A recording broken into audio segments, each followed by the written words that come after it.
Come on, kids.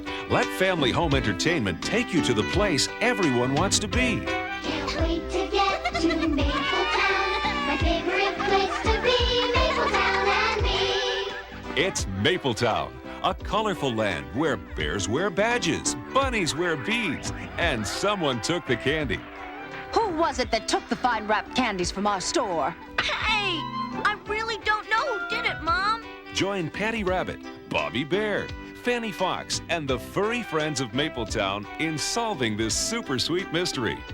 Tell me who besides you would steal them then? I'm innocent! Mapletown is the program more and more parents are choosing to brighten and enlighten their preschoolers' day.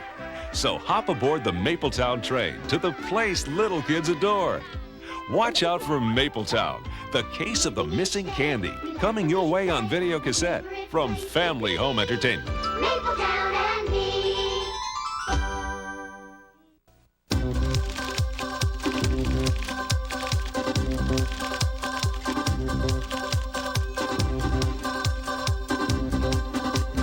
From Fairbank, the bear capital of the world, it's time for Bear Witness News. It's time for a bird's eye view of the universe with the Bear Witness News team, starring our investigative reporter, the bear who covers a story by becoming a part of it, that bear beyond compare, Ted E. Bear. Hello, everybody. And featuring at the anchor desk, our famous anchor bear, Patty. That's Patty Bear on the air. Thank you. With our science and weather expert, Dr. Werner von Bear. Yeah, that's myself. Our sports announcer, Riz Bear. Let's play ball. And with our bears behind the scenes, our director, Melvin. Places, please. Let's go. Let's go. Our camera bear, Fast Focus Freddy. Is it time to hibernate? Yeah. And our timely veteran bear who keeps us on the air, NG Bear. I'm kind of new at this, but I think I have enough time to learn it. How much time do we have? Bear Witness News will return after these messages.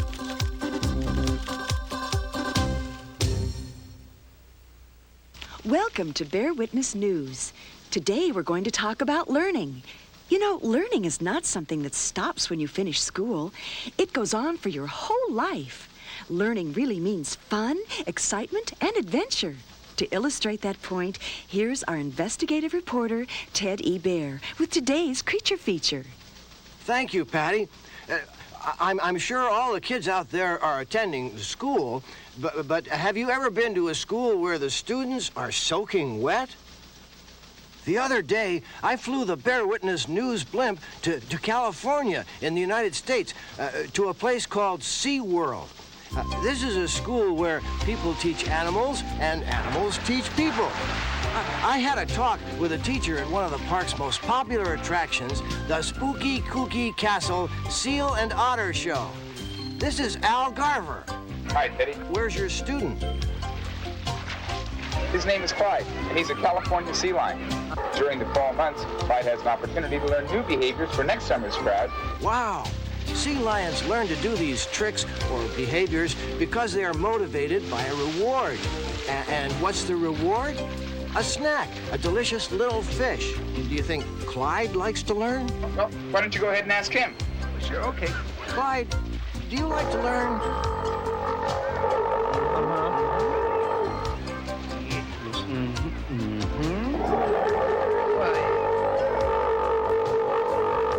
Well, that was very nicely said.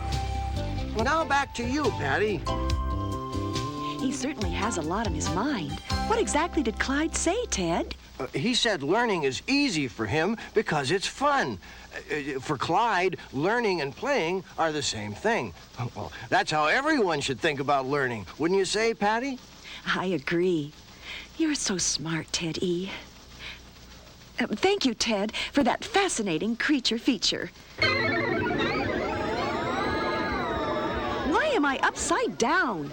Fast focus, Freddy. Oh, man. Thank you. Please don't play with the camera. It's distracting. Don't blame me. I didn't do anything. Yeah, Fast Focus Freddy never does anything. This is really a mystery. Well, we'd better solve it quickly. We've got a show to put on. Let me look backstage. Gizmos. It's now time for the Bearific Scientific Report with our Bear Witness News science reporter, the head of Grizzly University's Department of Probabilities, Dr. Werner von Baer. Today, for my Bearific Scientific Report, I'm going to show you a monster movie. It's not what you think. Look, a pterodactyl. Millions of years ago, these strange dinosaurs flew over the Earth. But this bird wasn't really made when the dinosaurs were alive. This flying dinosaur was made for the Smithsonian Aerospace Museum in Washington, D.C., USA. It is controlled by a radio. We're not talking about a midget monster here. Space scientists and aeroplane engineers designed this 36-foot little monster. That's 11 meters. It was not easy, and no one ever saw a real pterodactyl fly. Did it flap its wings like a duck, quack, quack, or did it soar like an eagle? They decided to make it do a little bit of both. The engineers here took it out to the desert.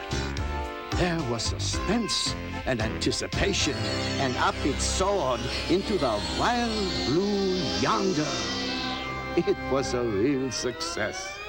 What do you think of that? Back to you, Patty. Patty, are you there?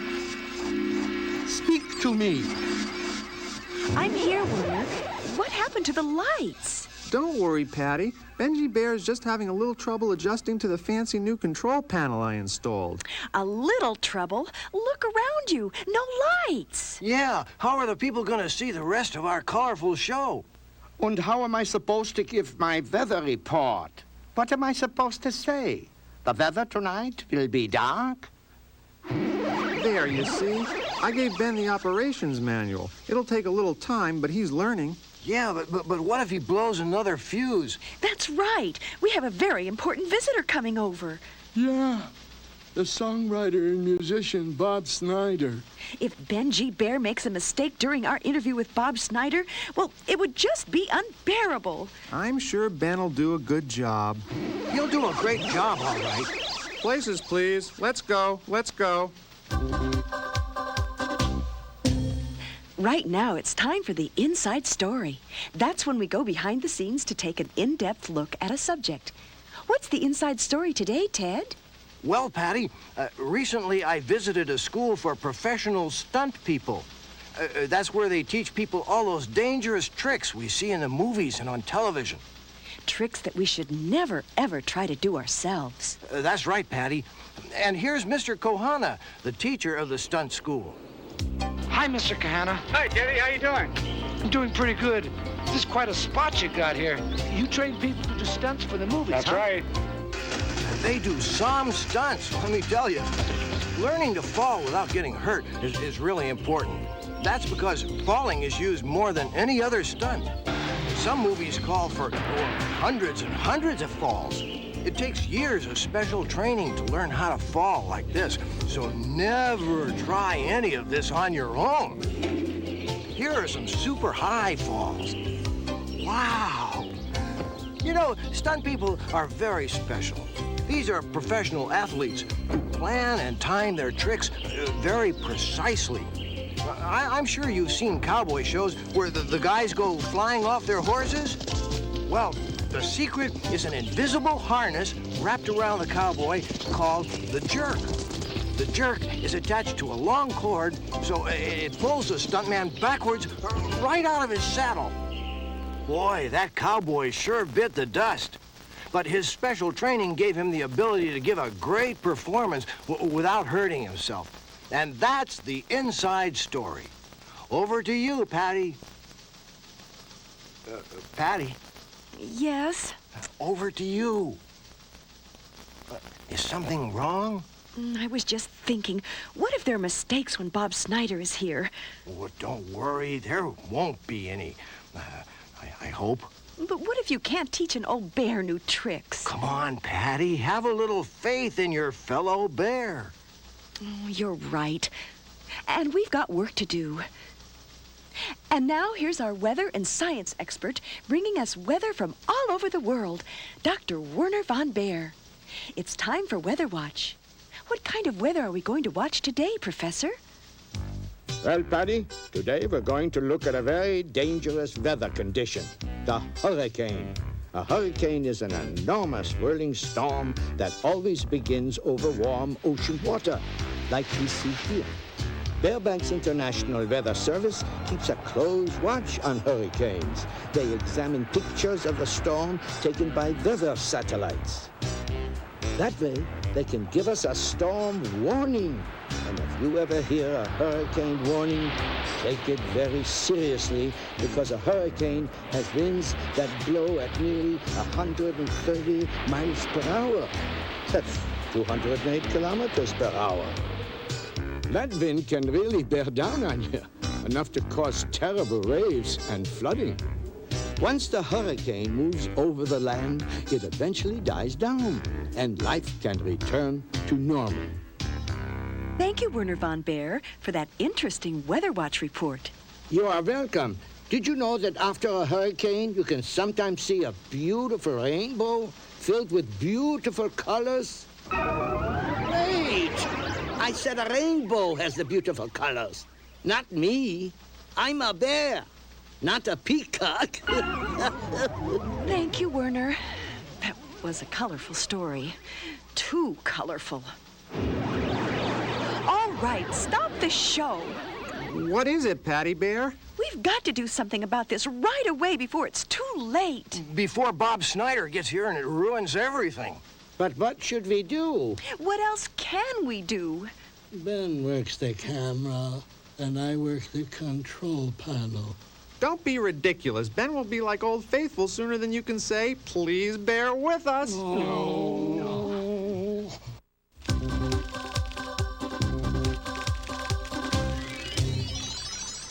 Maybe we can postpone the show a little bit. Just 3 months. Long enough for a quick hibernation. Postpone? No!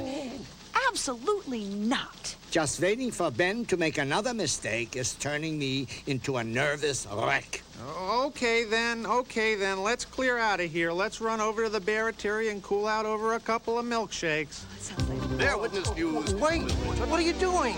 We shouldn't run away from this problem, or any problem for that matter. Why not? Because running away never solved anything. Don't you remember the time all the bears panicked and started to leave Bearbank because they had a problem they were afraid of? Remember the invasion from nearby Monster Mountain? Oh, yeah. I surely do remember that day. Well, I remember it, too. All the bears decided to flee from Bearbank because they were afraid of the monsters up in Monster Mountain. But I was selected to drive up and have a look. Later on, they decided to have a pep rally in honor of their leader, Count Dracula.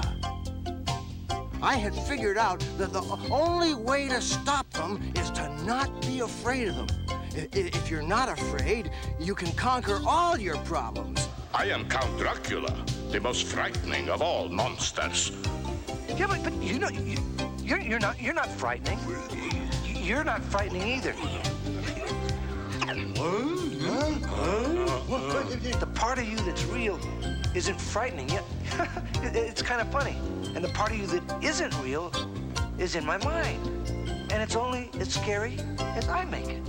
So I went on TV to tell the other bears. So let's not run away.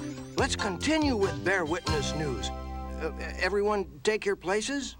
All right. Everyone take your places. The show must go on. I'll go backstage and work with Benji Bear. Yeah, I think you need somebody to bear down on him. Our investigative reporter, Ted E. Bear, is ready to bring us another field report. It's a feature we call Nature Watch. Ted, I thought you were going to report on schoolhouses. Bear with me, Patty. I am. And this is a very special kind of schoolhouse. It's kind of a flying school. See, look, it's up in this tree. See there? A mama bird is about to teach her little baby bird to fly.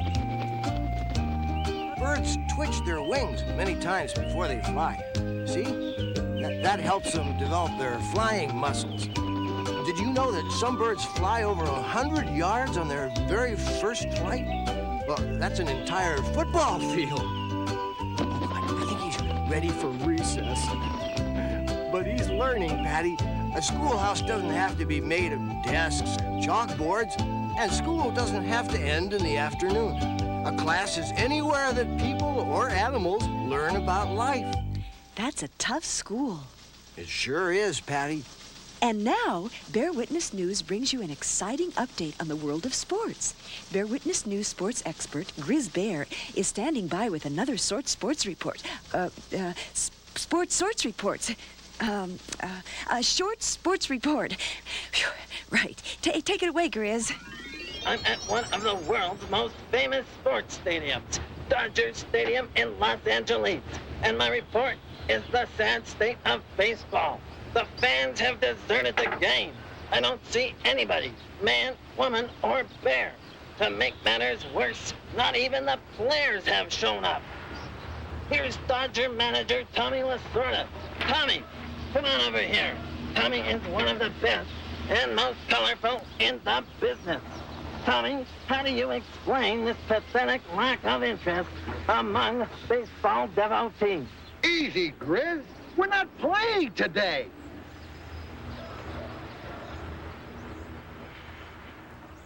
Grizz must be embarrassed. It's not that unbearable, Grizz. That's right, Patty.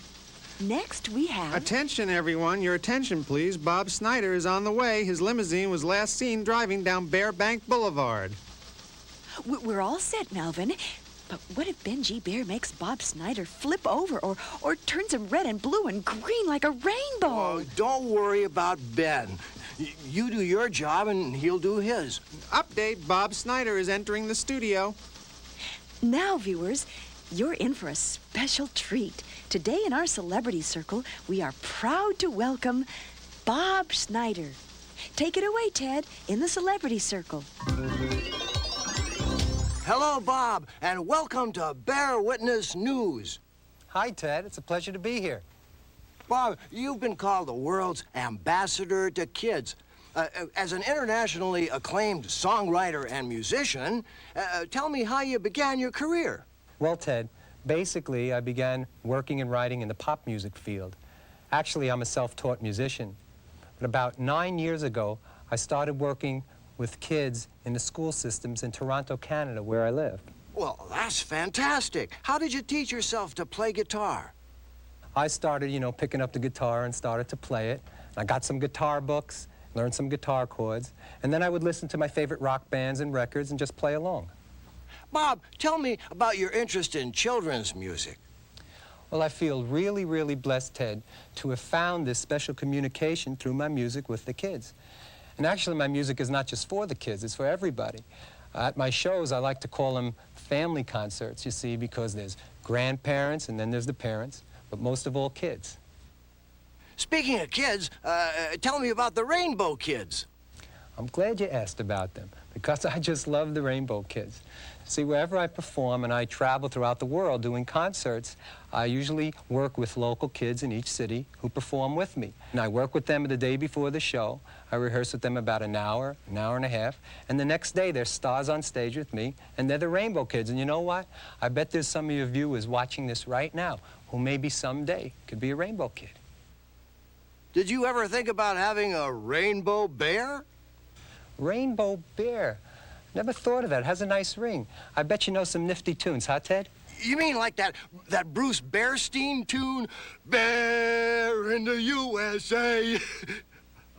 Hey, why don't we take a look at one of your music videos right now? We'll see Listen to the Water.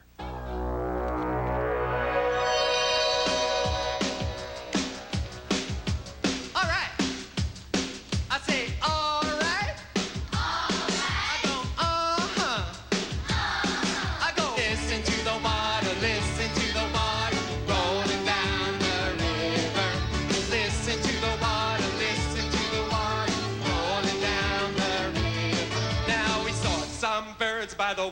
the side. Say, what y'all see? Oh, birds. All by the waterside. All by the... Here we go.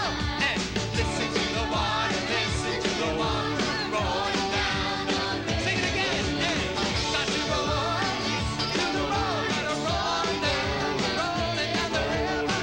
Got to roll, we're gonna roll on down the river. Look out, everyone, we're gonna rock and roll, you know what I'm saying? There's only one man who can end this song, and that's Captain John Sheard over there. Rolling down the riverside.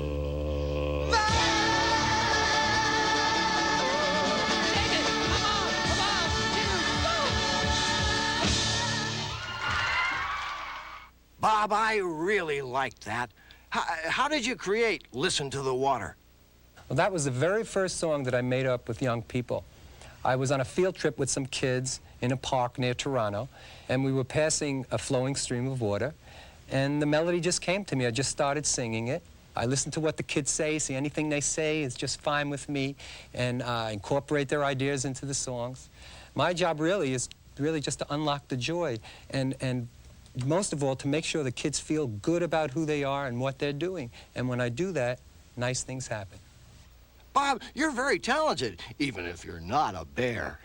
Thank you for visiting Bear Witness News. Well, it's just been great being here with you, Ted, and if I ever come around here back to Bearbank, I promise I'm going to stop in and say hi. Bear Witness News will be right back after these messages. Okay, everyone, we're back on the air. Back on the air. Well, we hope you all learned something today, because we sure did. How about you, Bob? I sure did. You're a great bunch of people to work with. Oh. Oops. I mean bears? And I learned something, too. Oops. You sure did, Benji Bear.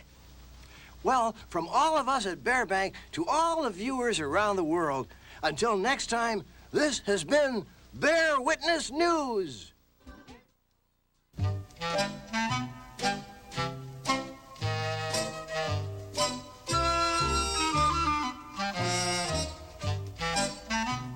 Hello there. You have caught me after hours at HONY TV. We have made it through another broadcast of Bear Witness News. In spite of a few technical difficulties, the studio lights on the Bear Witness News set are off for the night, and I am officially off duty. You know, with the pressures and responsibilities of our jobs on Bear Witness News, it is important for all of us to find time to have some fun and relaxation when we're off the air. One of the ways we do that is through our local theater group called the Bearbank Village Players. All of the staff are members of this group. All of us, that is, except my friend Ted E. Bear. Ted never seems to stop for a break. His assignments generally make him run off after each broadcast ends, so that he'll be prepared to bring you more interesting and informative experiences the next time we're on the air. The principal of the Bearbank Public School has asked our theater group to present some fairy tales to the students next week. When we broadcast the news, it is so important for us to stick to the facts and be responsible reporters. Would it ever be fun to use our imagination in presenting these fairy tales? Or to give the students an entirely different approach to those longtime favorite stories? Maybe we could do a parody. Do you know what a parody is? A parody is an imitation, in a humorous and outrageous style, of a serious story. Everything is exaggerated, or beyond truth and reason, to make the story something to laugh about. Maybe we could even get Ted involved in this one. He loves kids and is the president of the Cub Board for the Bureau of Bear Affairs. In that job, he watches over all of the school-age bears in Bearbank to make sure they are happy and learning their lessons. We could make Ted an investigative reporter and act as if he is covering an assignment for Bear Witness News, discovering what is really taking place in those fairy tale stories. I wonder how we would present Snow White and the Seven Dwarfs. Why, I could be the princess with a charming prince, and we could... Patty, we have an exciting Bear Witness News docudrama. Our Ted E. Bear players will recreate one of the most gripping stories in Bearbank's history. The story of Snow White and the 7 Dwarfs. Hold it, Ted, hold it. There's only one. We could only find one dwarf. What? One, Ted. One? And now, Snow White and Dwarf. Patty, you play Snow White. She's the most beautiful girl in the kingdom. Wow. What do I wear? That cute little pink number up there, I got it at great expense, I'd like you to know. And, Vernie, you play the evil queen. Why does I always have to be the evil queen? Easy. You can't be the dwarf. Oh yeah. Dwarves is small. That's right. Now, Grizz, you're the dwarf. Him? And I'll be the PC. What's a PC? Prince Charming. I've already got the hat on, and the part suits me right down to the ground. Behind one of the great romances in history lay an underhanded scheme hatched by an evil and jealous queen. Evil is my name, and monarchy is my game. I'll tell you the reason for her anger and resentment. See, the Bears had chosen Snow White as Miss America. For sure, you know, but like it's mostly an honorary title, you know. This will put her to sleep for 100 years.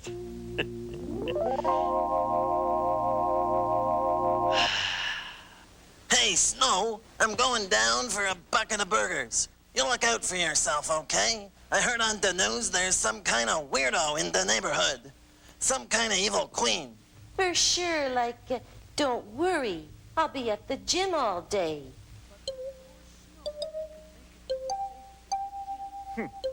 Knock, knock, knock, knock, knock. Monarchy calling. Oh, like, wow. I didn't hear you. I mean, awesome, like... Would you like a nice red apple, my dear? Health food, Yeah. for sure. Oh, wow, Natch, you know. There you are. It's delicious. Thank you. Evil, evil, evil, evil. Yuck. Gross. I mean, this must be full of preservatives. I don't like preservatives, you know. A person could get sick. Yeah.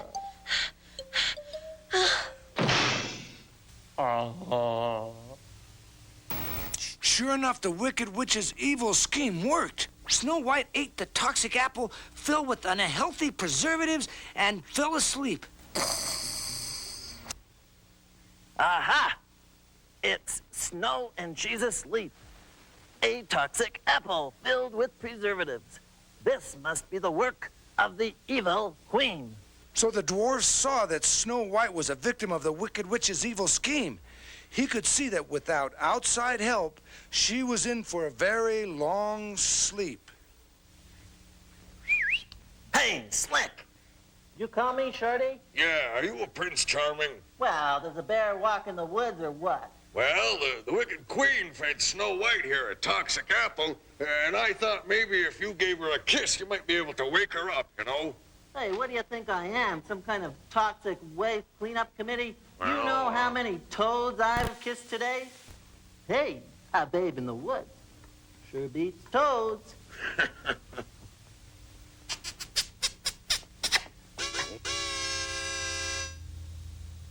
Hiya, beautiful. I'm your charming Prince Charming. What do you think? Ooh, like, I smell toad lips. Oh, please, please marry me. Make me the happiest bear in the woods. Oh. Oh, gross. Wash your face before you kiss me. Oh, gross. Promise you'll never kiss another toad. you're so and, like, no more artificial preservatives. And another thing, where did you anything. get that Prince Charming suit? It's a lease. I'll Like, get rid of it. wow. I can't believe it. And another thing, that maid, Uh-huh. she doesn't do window. She never meant anything to me. No, and I want to go to Puerto Rico. Sure. Tomorrow. Okay. Today. You're on. That's our Bear Witness News investigative report on the startling behind-the-scenes story of how Snow White met Prince Charming and became a real princess. Oh, my prince. Oh. Darn squirrels. That's worse than toad lips. Sometimes those animals are unbearable. The squirrels leave their acorns everywhere, and they're always chattering while we are on the air. Maybe we should build them their own house, deep in the woods, made out of nothing but acorns. That might keep them out of our hair for a while.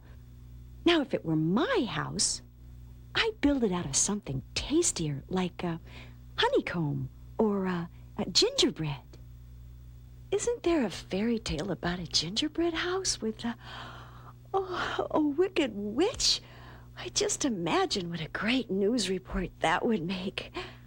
I think it was Hansel and Gretel. Okay, gang, we're gonna do the HNG story. Riz, you'll play the woodchopper.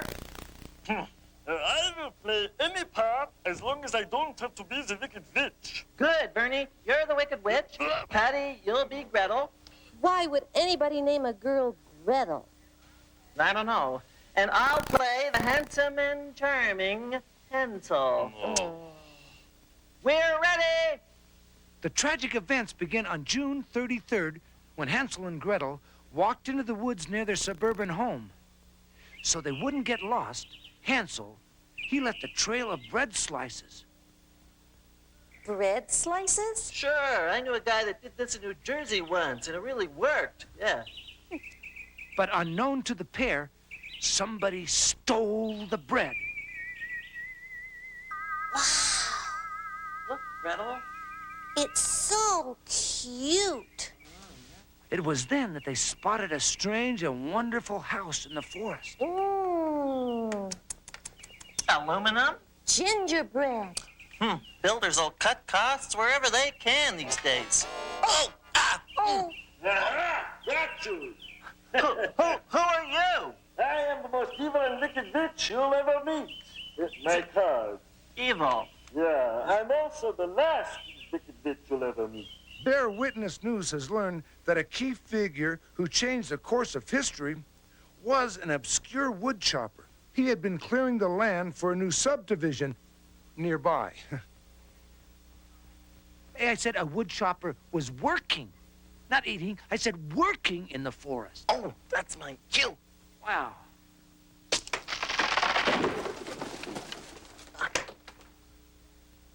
Oh, yeah. I am a mighty woodchopper. Here is my card. I'm into forest products, plywood, pulp, and toothpicks.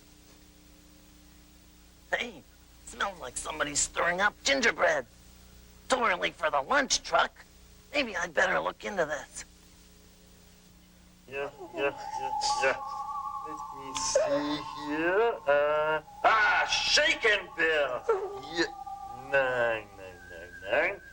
Do, yeah. Sauce Bernays. Nine.